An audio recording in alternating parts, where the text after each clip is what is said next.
Hello माँ, मैं रवि बोल रहा हूँ। कैसी हो माँ? मैं ठीक हूँ बेटा। यह बताओ तुम और बहू दोनों कैसे हो? हम दोनों ठीक हैं माँ।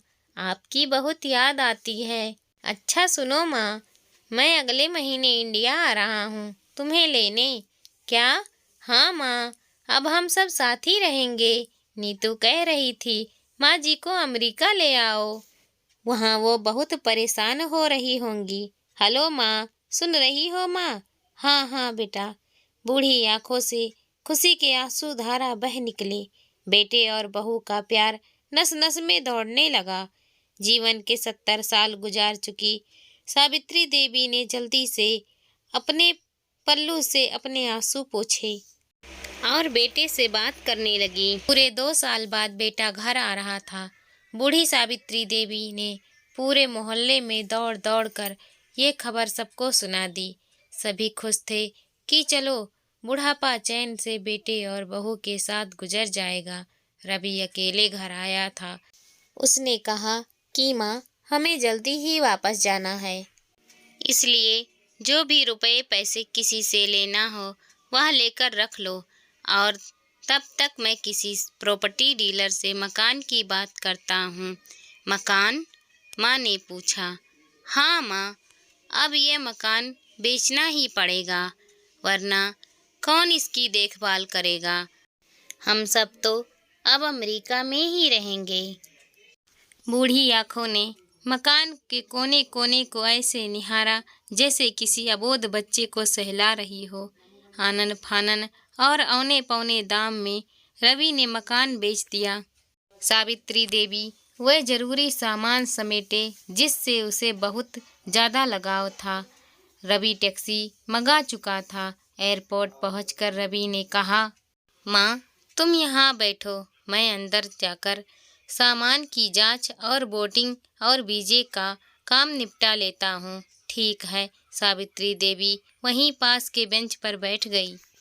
काफ़ी समय बीत चुका था। बाहर बैठी सावित्री देवी बार बार उसी दरवाजे की तरफ देख रही थी जिसमें रवि गया था, लेकिन अभी तक बाहर नहीं आया। शायद अंदर बहुत भीड़ होगी। यह सोचकर बूढ़ी आंखों ने फिर से टकटकी लगाए रखी। देखने लगी, अंधेरा हो चुका था। एयरपोर्ट के बाहर भीड़ कम हो चुकी थी। माँ जी, किसी से मिलना है? एक कर्मचारी ने वृद्धता से पूछा। मेरा बेटा अंदर गया था टिकट लेने। वह मुझे अमेरिका लेकर जा रहा था, सावित्री देवी ने घबरा कर कहा। लेकिन अंदर तो कोई पैसेंजर नहीं है। अमेरिका जाने वाली फ्लाइट तो दोपहर में ही चली गई। क्या नाम था आपके बेटे का? कर्मचारी ने सवाल किया। रवि। सावित्री देवी के चेहरे पर चिंता की लकीरें उभर आईं। कर्मचारी अंदर गया और कुछ देर बाद बाहर आकर बोला, माँ जी, आपका बेटा रवि तो अमेरिका जाने वाली फ्लाइट से कब का जा चुका।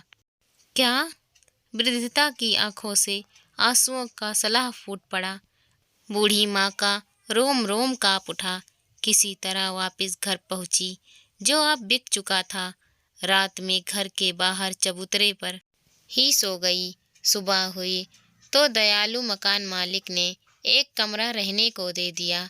पति के पेंशन से घर का किराया और खाने का काम चलने लगा। एक दिन मकान मालिक ने वृद्धता से पूछा, माँ जी, क्यों नहीं आप अपने किसी रिश्तेदार के यहाँ चली जाएं? अब आपकी उम्र भी बहुत हो गई है, अकेली कब तक रह पाओगी? हाँ, चली तो जाऊं, लेकिन कल को मेरा बेटा आया तो यहाँ फिर कौन उसका ख्याल रखेगा? आंखों से आंसू आने लगा। दोस्तों, माँ बाप का दिल कभी मत दुखाना, माँ तो माँ होती है।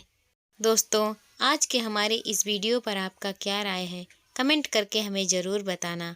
धन्यवाद।